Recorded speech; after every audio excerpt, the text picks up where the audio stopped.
During the Second World War, hidden along the shores of Lake Ontario, a top-secret training facility helped shape some of the most daring intelligence operations of the war. Known as Camp X, it was Canada's answer to the world of espionage, sabotage, covert communication, and special operations. Agents were trained there in everything from code breaking and intelligence gathering to survival behind enemy lines. Decades later, Camp X remains one of the most fascinating and mysterious chapters in Canadian history. Today, we're joined by Rob Cressman, historian and expert on Camp X, to separate the fact from the fiction, explore the camp's lasting legacy, and uncover the stories of the men and women who trained in secrecy to help win a global war. All right. Well, Robbie, thanks so much for joining us. This is so cool for me. As mentioned, I kind of teed you up in the intro there, but as I take a look at, and thank you very much for these, here's just a sample of the books I think that we're going to get out of the Cressman camp.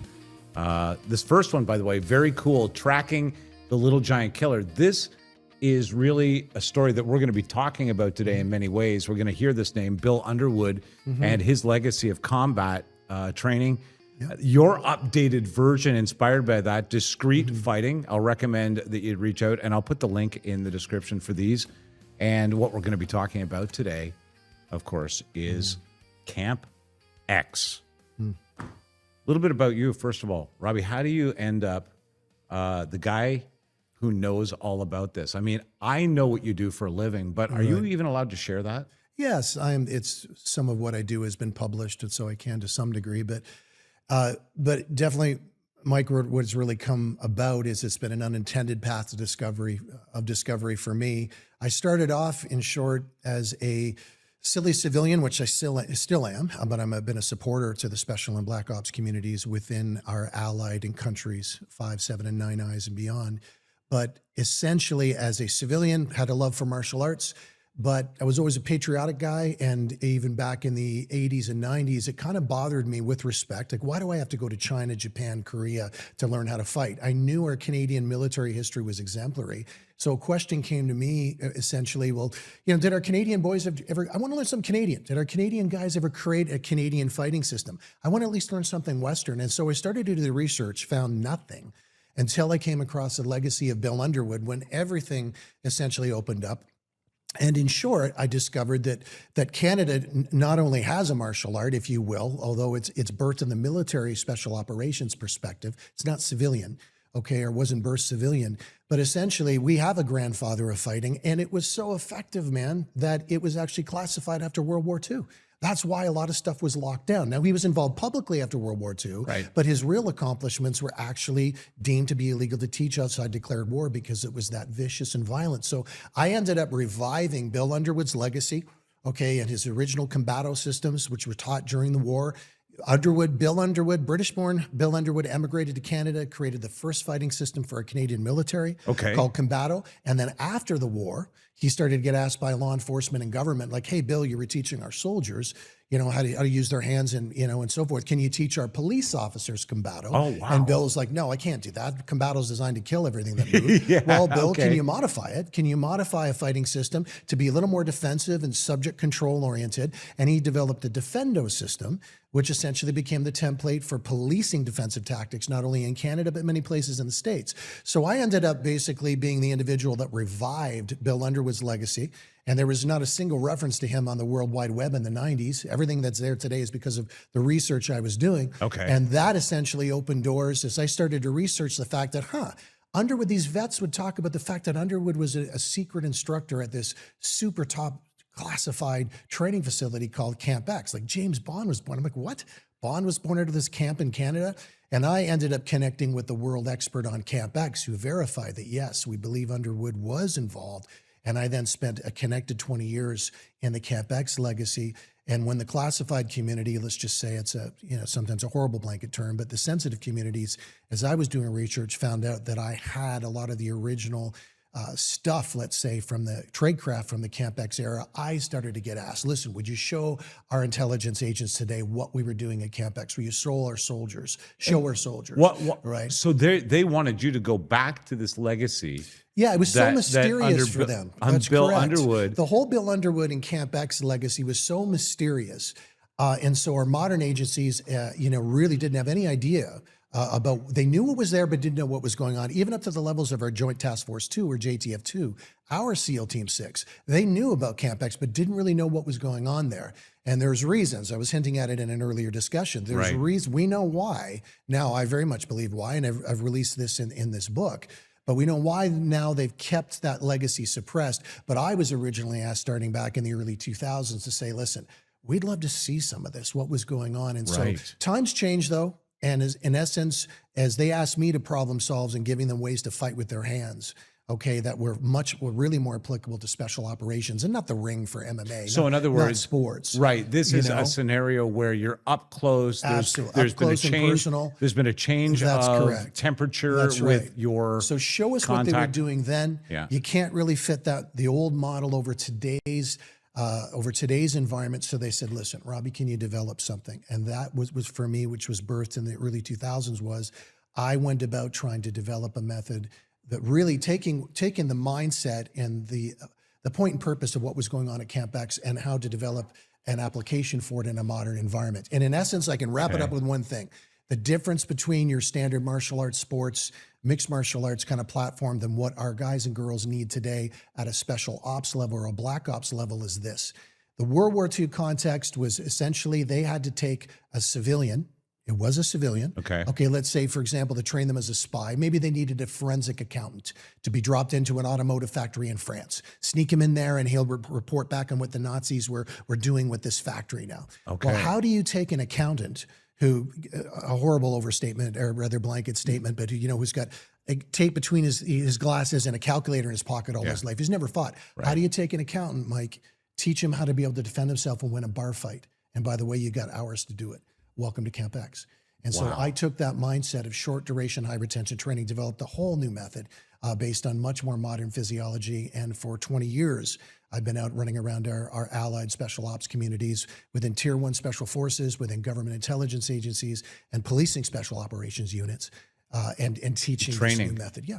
Wow. Okay, let's go back to the original method and Bill Underwood's Underwood, did I say that right? Bill Underwood, yeah. Bill Underwood. Yeah. Let's go back to his original training and teachings, which fascinated you so much in the first place. Combato? Combato. That's correct. Combato. Yeah. So tell me about this. What made this unique at a time in World War II where spies needed to be trained? Was it the ability to train them fast? Was it how was this born to be his thing? Well, in essence, Underwood's story is absolutely a fascinating one. A childhood friend of Harry Houdini, Buffalo Bill Coley, Charlie Chaplin. Again, that's why I wrote a book on it. It's insane. Yeah. The history is absolutely incredible. But in essence, Underwood was a part of a day, and he was a leading, let's say on the leading edge of it in many ways. He was really the first grandfather in North America. He really gave the Americans much of their start at the beginning of unarmed fighting at the beginning of the war.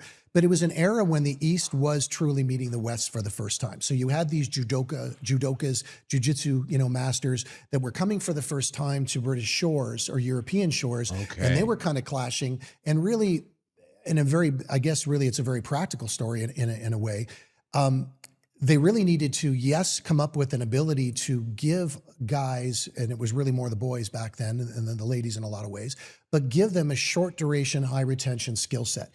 You can't train sports and even MMA type skills. You can't learn that in a short time. You can't learn how to punch and kick in a short period of time. You would assume, yeah. Yeah, you can't. And I can tell you that. That's what I do for a living and for a long time, and internationally at that. But that being said, essentially what Underwood and some of the guys of his time were developing was a much more linear, direct, and aggressive approach to jiu-jitsu and judo. So it was more biomechanical in nature still, by way of biomechanics, but it was more direct, it was linear and to the point, okay? And so it could be learned, and that's why sometimes it was called dirty judo.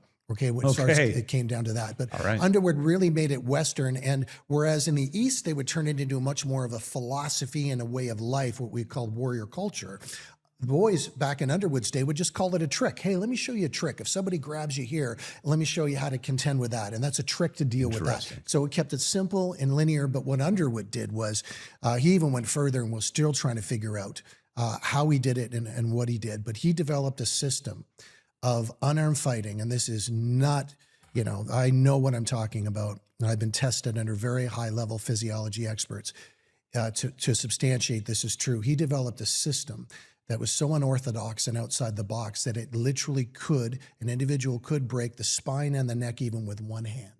Okay.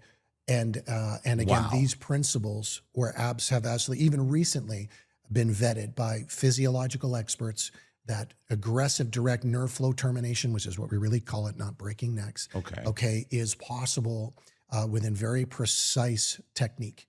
Okay, and Underwood basically was training some of the most elite assassins for Sir William Stevenson, who was basically, Sir William Stevenson, the Canadian, was the real James Bond. I mean, a whole nother topic, and so he did so for the real James Bond and trained some of the most elite assassins to exist. So much so that in 1960, the CIA, 20 years after the war, brother, the CIA came to the Brits saying, listen, we're wanting to learn in 60. We're wanting to learn assassination, tradecraft, and tactics. We don't have it. So CIA didn't have it in the 60s. And they went to the Brits and said, listen, where can we learn this? And they said, we'll get back to you.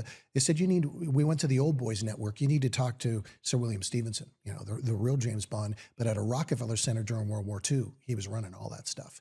And his link back was, look, there's the system. Underwood has it. Yeah, and Underwood worked directly with Stevenson during World War II. So indirectly, but fairly directly, this system made its way into standard practice in the CIA. I wouldn't say, there's connectivity. Yes. Yeah. What I would say is, but again, times and things change. We're influenced by culture. There's a whole nother discussion. I give lectures on that stuff. But the fact of the matter is that without a doubt, the history of what I have developed has come from most definitely the birthing grounds of CIA. Absolutely. No question about it. Fall of 1947. Okay. September of 47. Every iteration precursor of CIA was trained at Camp X.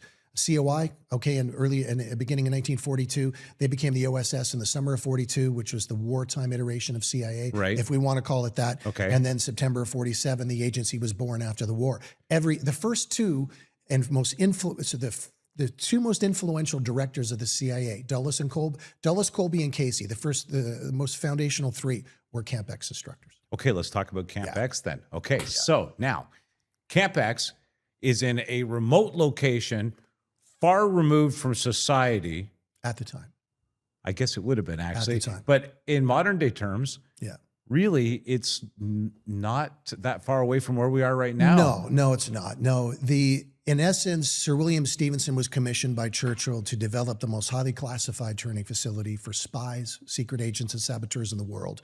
And it was built in Oshawa, on the borderline between Oshawa, and Whitby. And essentially, if you were to take, if you were to turn off Highway 2, right at the beginning on that line, it's right down on the lakeshore. That is where Camp X was. It's all industrial parkway now. I was going to say, I looked at the map, and you can tell it looks like at one end of it, that strip, there was actually at one point maybe a landing strip. Oh, there was. Okay, so you can still see that on the map where the industrial layout is. There are some things left. Okay. The original buildings are all gone because industrial parkways gobbled that all up and so forth. And I would argue that from what we know of history now, that was all purposeful to kind of change it, forget about it, not reference it. Okay. But the reality is yes, my friend, that was the whole reason why they placed the camp there, was because the topography over, of the acreage that it had, about 276 acres during wartime. It had every form of different topography you can imagine. In that area. In that area. It had field, rivers, streams, It had and bluffs, stuff applicable, beach. It had bluffs, exactly. Yeah. And it was not far from Oshawa Airport. It was not far from Base Borden. It was not far from Toronto for training grounds, all that stuff. So there was a good 10 to 12 reasons why Camp X was placed exactly where it was. And one of the main ones being it wasn't on American shores because America wasn't in the war until Pearl Harbor at the end of 41, right? And so the Americans couldn't be involved. Okay, but all they had to do was jump on a boat, cross Lake Ontario, and they're in spy land. And by the way, at the time, crossing Lake Ontario wouldn't have been a problem. Not at night. And they only ever did it over a very short time because Camp X literally opened for operational functioning the day before Pearl Harbor. The next day, Pearl Harbor happened. And so they're in the war and they're just at it. You know what I mean? But the point is, I could go into a whole treatment on why Camp X was placed where it was. But the real James Bond, Sir William Stevenson, who brought that, put that place together, he bought it with his own money, bought it with his own cash. He was a rich multimillionaire. That's a reason why Steve was a World War I spy, Canadian, but World War I, Churchill kept in touch with him. Okay, and during between the wars, Stevenson's story is incredible. But the fact is that, it was born right here, the very birthplace of Central Intelligence Agency. And they confess to that now. They absolutely confess their beginnings were Canadian. Okay, and the entire James Bond legacy is Canadian. Ian Fleming was at Camp X during World War II. He was here. I can tell you why and when. And the fact is, my friend, he wasn't there for it, but he was put on a spy course. And according to Tommy Drewbrook, who was the head of BSC in Canada under Stevenson, said that Fleming was put on his spy course and actually failed his spy course. Oh, well, I mean, he was a good writer. Yeah, exactly. But it's funny because you look at media, and you're a media guy, so you know. Yeah. But you look at media today, in a lot of ways, I would argue they make out Fleming to be a little bigger than his britches back in the day. I do think they do. Yeah, I do think that that's just true. because of the Bond connection, which is fine. But it's okay. And I think now, this is credibility. I think he probably wished he had at the time to be able to say, this is inspired by the guy who started this, not by me. Well, but by the guy who started this. And you can see that as you mentioned this. Now I hear the Bondisms. Yeah. Independently wealthy. Oh. So, the style, the fashion. I can give you a snapshot on that. When Ian Fleming was part of 30 AU, 30 Assault Unit, which was a British Naval Intelligence Unit, I would argue precursor to Z Squadron for the Special Boat Service today. That's my pick on that. But the fact is that he came over here to learn some certain tradecraft that was being taught in an amphibious role from Camp X into Lake Ontario, saw what was going on, thought this is really cool, asked to go down to the headquarters of Camp X, which was at the Rockefeller Center in New York, okay, on the 35th and 36th floor. This is what Fleming walked into. Fleming comes to this super secret lair with this international spy walking around, these beautiful girls all over the place, wow, these gorgeous women, and drinking martinis all day long. Wow. I think we've heard the narrative. That's completely accurate. And by the way, the Bond girls were all Canadian. They hired girls from Canada in the Toronto area, okay, through newspaper adverts from the BSC office on King Street. And they brought them down because, again, the U.S. couldn't be involved in the war. So the original Bond girls are Canadian. Stevenson himself was Canadian. And Fleming confessed that. Thomas Troy, longest-standing staff historian of CIA, yes, Bond was freaking, without a doubt, the quiet Canadian Sir William Stevenson. There's no doubt there. But how many Canadians know this, man? How many Canadians know that honestly, as a Bond are all Canadian? Before you and I met, by the way, this is not the first time, and I mentioned this to you when we talked, Camp X is in the media world quite a little bit of scuttlebutt. There's always been, as long as I can remember, over the last 15 years or so, there's little glimpses of, did you hear about this? But when you mentioned to me the James Bond element to it, I was like, well, I mean, I don't know how every Canadian doesn't get right on this. At Camp X, okay, so what would we have found at Camp X? What would the actual facility have been like in 276 acres, essentially, at the time. If you went to Thornton Road, which is now a road that doesn't even really exit from Highway 2 anymore, the King's Highway, it's blocked off by rail now. But if you hooked a right, going south on Thornton Road, you go down towards the lake, and near the bottom, you take another right onto Sinclair Farmstead Road. And up that road, okay, was essentially 13 buildings and an old farmhouse, which, by the way, is the same model of farmhouse that is still on the property today with JTF2 at their compound there. Okay. It's just an interesting thing. Interesting, Interesting thing.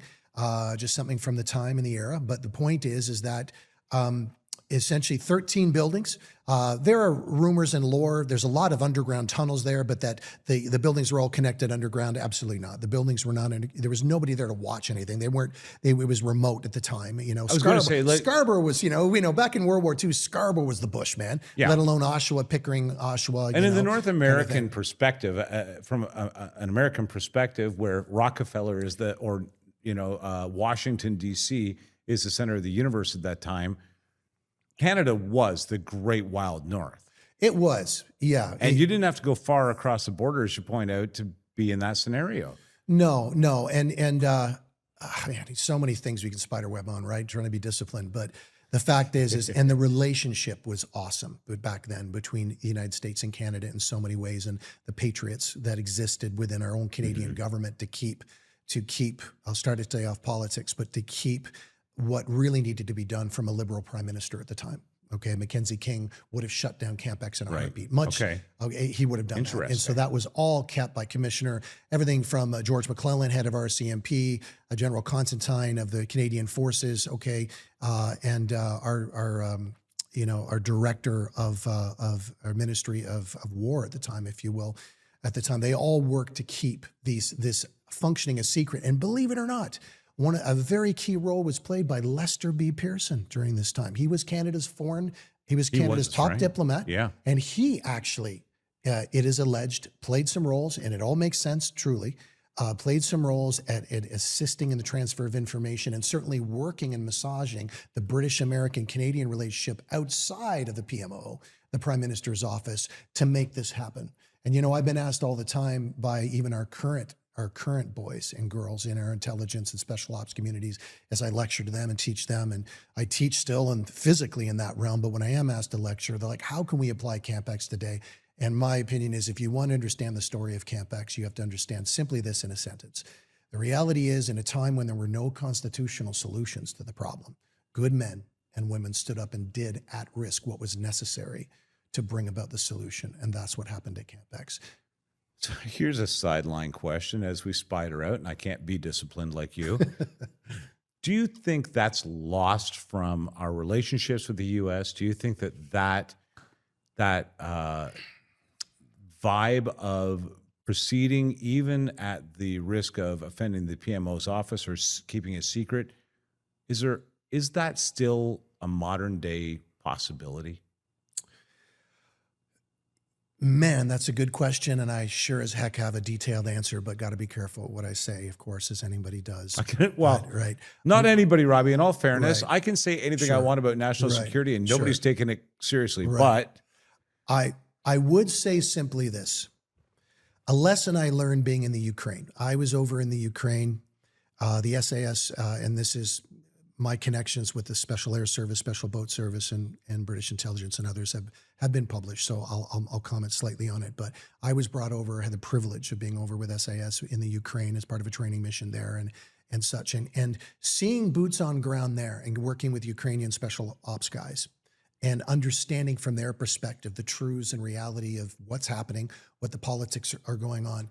Probably to me, one of the most interesting fundamental statements was once I got in the trust tree with some of the boys, I had a comment made to me one time saying, something, we really know there's something wrong in the West when the West everywhere is making, Zelensky, the president, look like a combination of Luke Skywalker, Captain Kirk, and the second coming of Christ. Right. When we all know he is the most corrupt politician in our modern history. So I use that to simply say this. The reality is there are multiple levels of reality, that seem to be going on. And it's hard to really know unless you, have boots on ground that are there that you can get information from. Yeah. But the narrative that we are being told or being spun of this constant boom, boom, boom, boom, boom, boom, there's more to the story than that. And I would say if there's one truth, and this is what I'll say and I'll leave it at this, I do very firmly believe, see evidence of myself and have been definitely told, there has been a war going on for decades inside our Western governments of black hats and white hats. There's been good guys and there's been bad guys. Our Western governments have absolutely been infiltrated. They have been infiltrated by globalist entities, And there has been a war for decades, arguably since 9/11, of good guys and girls that are nationalist and trying to keep our identities and our nation's control and power versus a globalist influenced. And I would say that war exists in every country and it exists here. And I would say that the narrative that we're spun by just simply seeing from Ottawa bickering to, the U.S. and what's going on is absolutely not, an accurate depiction, of what we're really dealing with. It does seem like that's the case. You don't really have to put a tinfoil hat on to start to make some of these connections, I think. Right. Now, what do you think? Okay, sorry, now I'm spinning us off, Robbie. Sure. You stop me anytime, okay? What do you think some of the indicators are that the globe, like there is this battle between white and black and dark and evil and good? where do we see this most often? Which, by the way, in answer to my original question, I already hear the answer, which is it's not a possibility when you've been infiltrated to be able to actually execute these kinds of things. Not with a not patriotic with complete intent. freedom. Not Right. with complete freedom. Hence why there's a war, right? Where there's a war going on. And I would simply say this. I would simply say that when we, and this is my opinion, and I'll stand by my opinion on and off the mat and in the parking lot. But the fact of the matter is that this is a reason why a lot of folks would look at the Trump administration and say, what they're doing doesn't make sense. What they're doing doesn't, and then this doesn't make sense. What they fail to recognize, and I've seen this from an international perspective, what we're dealing with here right now is we're dealing with basically a house, a global house, if you want to look at it that way, that has been infested in through its very beams with termites. We're dealing with microsurgery in some cases.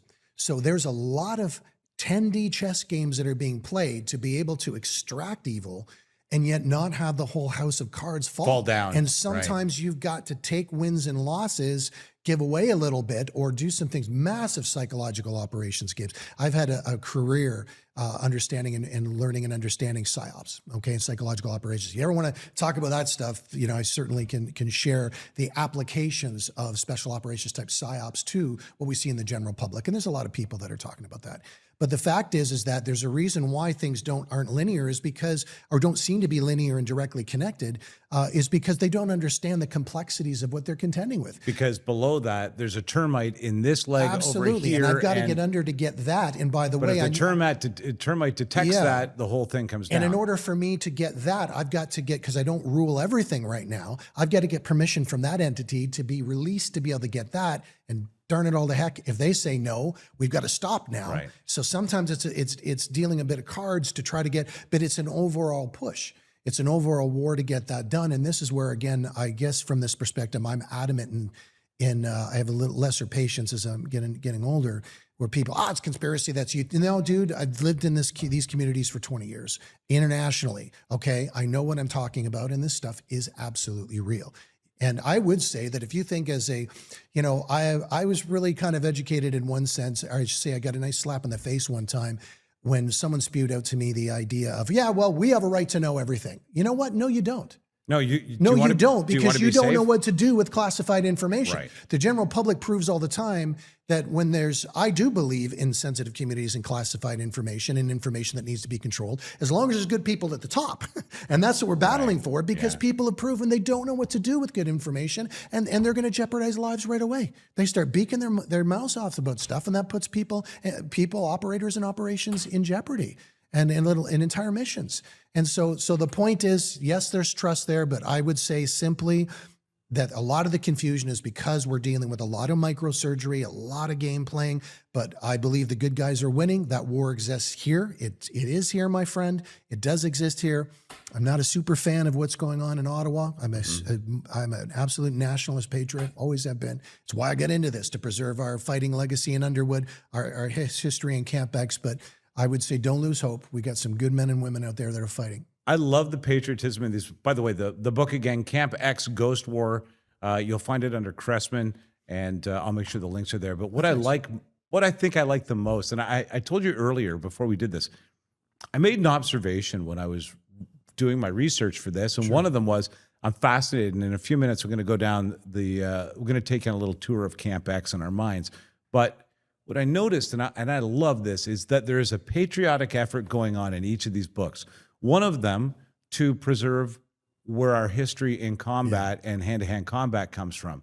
Another one, where it happened. And then this one, I think, where you update it, the program that you take to the allied nations is a real tribute to both of these. To update it, to say, okay, look, here's what we had, here's what I teach now, it's based in this, is a very patriotic thing.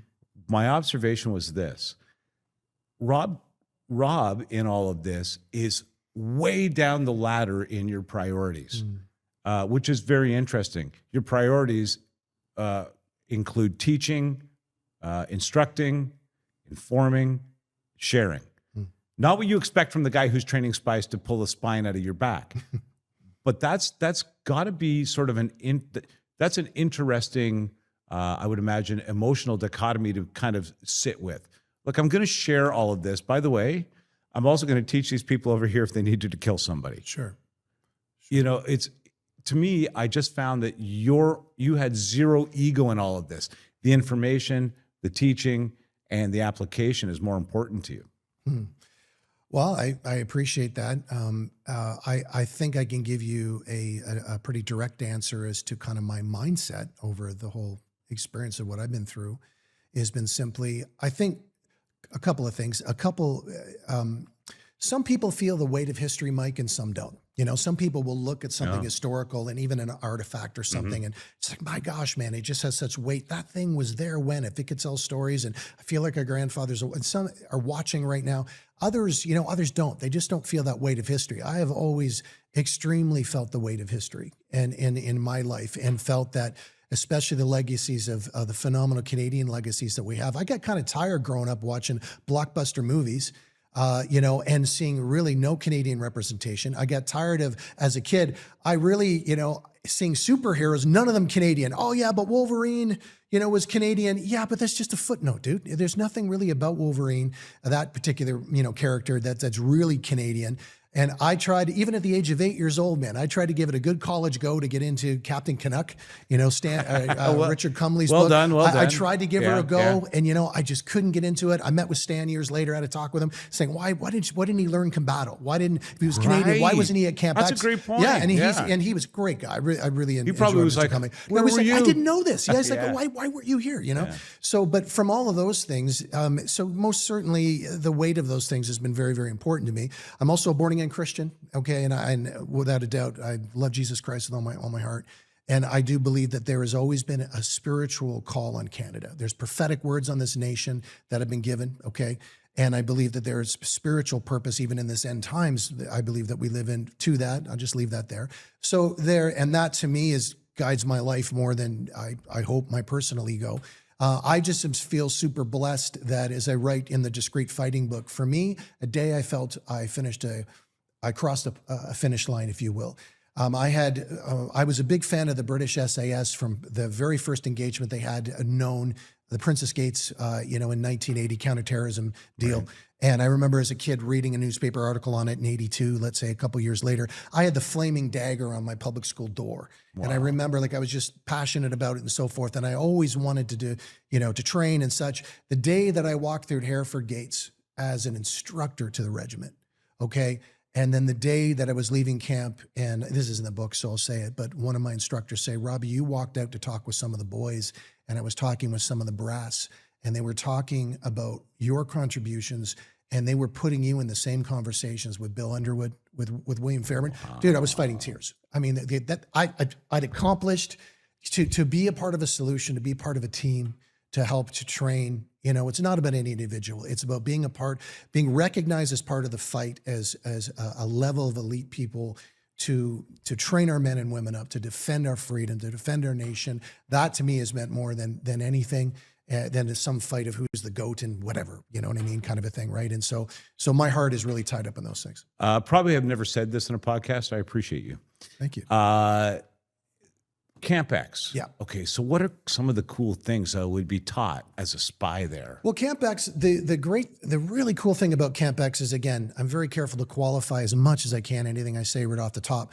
Camp X, what was so special about it? It was a super spy school. So any of the SOE schools that existed, it was a Special Operations Executive School. All the schools in the UK that existed, okay, they might have taught anywhere from 2, 3 to 5 courses. Camp X was a super school, man. There was 52 courses that were taught, okay? Oh, wow. And when when they were standing up the American capability beginning in the summer of 42, they took the Camp X courses, they took even the instructors and started sending them to the States to rebuild and to start the build rather, and to teach the American capability.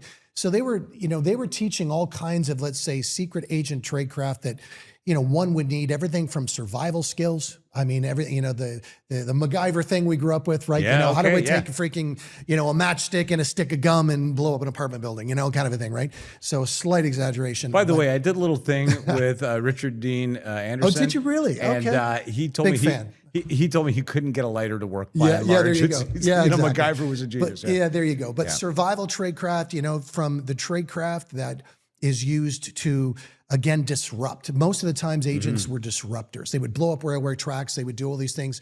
Okay. They had to learn survival tradecraft. They had to learn how to not only defend themselves, obviously, potentially to kill some targets if they needed to. But I would argue what needs to be understood is that assassins weren't trained specifically with assassination tradecraft at Camp X, and nor or standard agents done that. There are special boys and girls for that. Gotcha. They're full dedication. That was under BSC. That's when Underwood trained under Stevenson and so forth. But every type of infill, exfil type of skill and tradecraft, we're certainly talking the psychological operations, how to read the body, how to be able to read a conversation, how to, and so everything really we see in modern movies that, the spy tradecraft, it was started there. I mean, the whole, a shoe cell phone that existed in Maxwell Smart in the 60s. Guess where that started? Station M at Camp X. What was it, like a radio?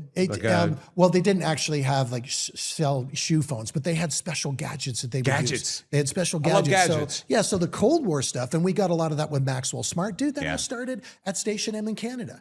Okay, for example, with MI6, when we think of Q section when they're developing those things, Station M did that in Canada, which was under Casa Loma. It was in the basement of Casa Loma as far as where that was done. So they had all kinds of cool, tradecraft and things that had to be learned to be trained in a short period of time, try to get as much into them as possible and get them out the door. And that's, so there was lecture halls there for sure. There was all kinds of supportive, workshops and things to make and develop devices and all those kinds of things. A big thing with Camp X was Hydra.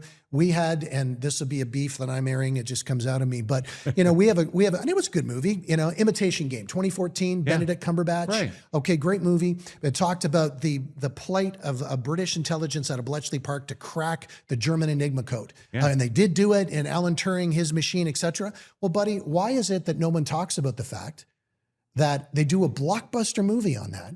Canada had a secret coding machine that was twice the capability of what the Germans or anybody had, called Rock X, developed by Canadian Pat Bailey at Camp X just over in Oshawa, was never cracked, and we don't hear anything about it. Wow. Twice the capability and was never defeated. Now, why don't we hear about it, do you think, Rob? Well, I believe there's a couple of practical reasons and one very specific reason. One being that the personality of Canadians for many, many years, of course, has been little brother to the U.S. We don't generally tout our own. I think it's a fault with us. I think we should be more vocal about our accomplishments. We certainly feel bitter that we're not more vocal about it. Like we often are like, I think. Some do. I mean, look at the Arrow. Look at there's all kinds of programs. There are a couple of pride examples, points, right? 100%.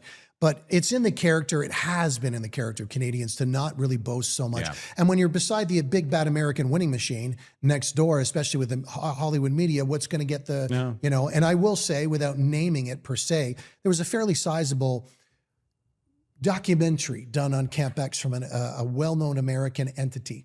And when we looked at and they came up here, filmed, and my mentor was a part of it. I was there for some of it. But the point is that in the end, the output of it was, you would swear that it was on Canadian soil, but Canada had nothing to do with it. They made it about American and British contributions.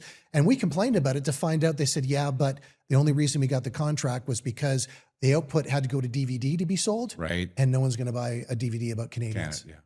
I'm sorry, but I've been in the business a long time. Well, you would know. You're right. You would know. Canada is not a headliner, right? We are not headliners. Yeah, that is 100%. Yeah. And so we are the quiet professionals. And what I would say is that, and I released this in this book, I do believe there's a very poignant or pointed reason why even our modern communities don't understand as much about Camp X, which is something that my mentor, Lynn Phillip Hodgson, asked me and said, listen, you need to start to educate on this when I'm gone, after I've passed, because it was dangerous for him at the time.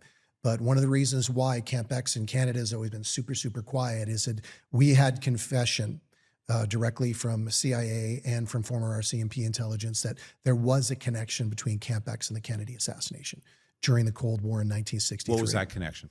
The connection was alleged to be sure, but with more circumstantial evidence behind it. I'm firmly convinced that the evidence it's true, is that actually Lee Oswald was at Camp X for a week from November 15th to November 20th, okay, at Camp X for a week in the underground installations that they had there undergoing MK Ultra, trauma-based mind control, okay, and psychic driving, and the MK Ultra type, programming type mental programs that have been had. So they would have been programming him? Yeah, as a patsy, and he was a patsy.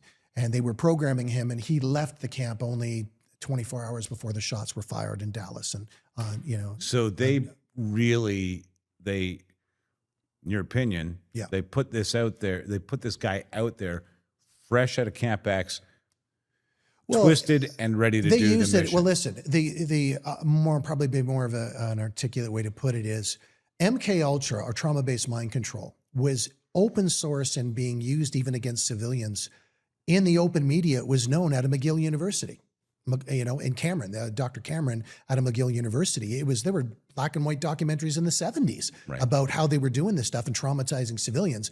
That's known.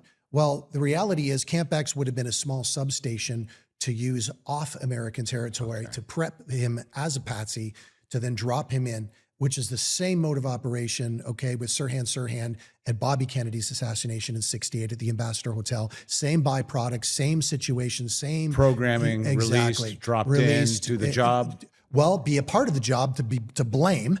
Would they know? Do you think that they would know that they were going to be the patsies, or would they have been pumped with a different assignment that they thought they were executing? I would doubt that they would let them know that would be the case. I would doubt that personally, but I would simply say that Camp X was absolutely old home week for the CIA. George White was the head of the MK Ultra program. He was a graduate from Camp X. Okay. Wow. Alan Dulles, the head of CIA during that period, was from Camp X. Okay. J. Edgar Hoover, who was alleged to was the one that escorted him to the camp, Oswald to the camp. He was an old Camp X alumni. That was if we had the time, I could fill you in on so much more history. But so the point of the matter is, and I will always say this, my point and purpose for addressing or bringing up is just in answering a question. I've had some people say, Robbie, oh my gosh, are you sure you're safe in mentioning this? I was going to ask you that. Yes, I do believe I am, because the point of the matter is there's been more books written on the Kennedy assassination than any other topic other than the Bible in Western culture, and the reality is there's been far bigger fish to fry since then. I have never pursued nor remotely interested, Robbie, you should keep, no, I'm done. I took what I learned and experienced from a mentor. People want to know about true Camp X history. I believe there was a connection, between those two, and it explains why we don't know much about modern history. That's it. I've got nothing else to say. That's the history. That's what we believe. I have no interest whatsoever in pursuing it, we're not trying to offer photographs and testimony to try to, no, whatever. That's not, frankly, I don't find Kennedy all that interesting anymore. It's almost, it's a bit of a bookend. It's a bit of a bookend. I understand. Really, just to understanding Camp X history. Just to give you a perspective on what the purpose, what the application and in looking might back be. now, that's a question that I get asked. Just one of many impressive names, right? Exactly. It's one of. It just shows the important role that that Camp X played, and and another piece as well. The entire Cold War arguably started at Camp X. The entire Cold War. That was kind of my end direction on this. Well, let me explain why. Because in 1945, Igor Gouzenko was a Russian cipher clerk in Ottawa at the Russian embassy. Okay. The Igor Gouzenko affair. Okay. He decided to defect, came to a Canadian. There's a long story to it, which is fascinating. I won't give you that one. He showed up at a Canadian government facility saying, I'm a Russian spy, admitted it. I have documents, proof of a major infestation of Russian spies inside the Canadian government. I want to defect with my wife. Okay. I'm willing to give all of this to you. Okay. They took and hid him at Camp X. They brought Stevenson back. Because that's part of the story that he goes, War. If you read about that, it says they put him into hiding for a period of time. Camp X was the location. He was there for the first 2 years. Okay. Now, the reality is that that's where the Camp X, so again, for frick's sakes, we've got the entire Cold War starting in Oshawa too. Like, what the heck, man? You can't make this stuff up. You know what I mean? It's interesting to me that we don't make a point of pride of Camp, like hashtag proud of Camp X. Well, listen, would you allow me to make, it'll be the only political comment that I make if you allow me to make one. Please go ahead. Am I okay? Well, I will just say this. Why is it, if we recognize these things as Canadians and look at our history and look where we're at, why is it that Polyev refuses to get a security clearance, or, that would allow him to confess what we know is massive foreign interference in our current government when it's, that's a conflict of interest. Bull crap. I work with international lawyers, no international lawyers. Okay. It's called precedence. There's absolutely every reason. It's a far bigger precedence to disclose potential crime at that level, right. Yet he won't get it. Yet we're dealing with the same issue. Oh no, ignore it. No one will talk about it. No one won't answer to it. Yet the whole Cold War was started over the very same issue, foreign interference. Where's the problem here? Where's the issue here? There's something else afoot. So all I'll say is, and I leave it there. I'm not wanting to get on a soapbox with that. All I'm saying is I am big. You ask the question. I'm just asking the questions, man. And I think it's important for Canadians to look at our history, to understand the greatness of our genetics, to understand our grandparents did phenomenal things, and we are respected within the special operations world. Listen, our JTF2 guys are top of the stack. Okay, they are respected as some of the modern definition of an elite soldier is Canada's JTF2, not SEAL Team 6, not Delta. They all have their own accolades in different positions, but man, Canada has first, even in a modern environment. There's so many things that we'll never hear about it, and that's okay. But Canadians should be encouraged. We've got phenomenal genetics. Ask questions, stand up, know your history, understand where we come from, because you know what? This nation has been nothing but a blessing under God. You made my Father's Day. I'm going to make sure that each of my kids gives me one of these, and I'll encourage you to get them as well. Rob Cressman's book, Camp X Ghost War, Can't Kill a Shadow. Yeah. I like it. And I'll go back in time to the beginning, and of course, the Bill Underwood legacy, tracking the Little Giant Killer, and the modern day updated version of it, Rob Cressman's discreet fighting, how he handles his business out there now with the NATO affiliates that we deal with and our allies. I really appreciated this. You'll get the link to all of the books right there in the description. And Rob, we're not done with you. I think I see future episodes if you don't mind. I'd love to come back. I'd love to come back and chat. Thank you so much, my man. Pleasure, Mike. Congratulations on all 3 of the books. Nice. And, help keep this legacy alive. Share this episode. Tell a friend about it. And we'll be happy to join you again right here on tplmedia.ca, tplmedia.ca/local. We might have a setup for you locally. Have a look. Thanks so much. We'll see you next time. Looking for reliable and convenient personal safety products? Less Lethal has you covered. As Canada's only authorized Byrna distributor, we provide a range of products for recreation, protection, and security. Explore our Byrna launcher lineup, including the LE, SD, TCR, and Mission 4, designed for different levels of performance and protection needs. We also offer the Banshee personal safety alarm, designed to protect children, women, and vulnerable individuals. Because your safety is our top priority. Shop now at lesslethal.ca.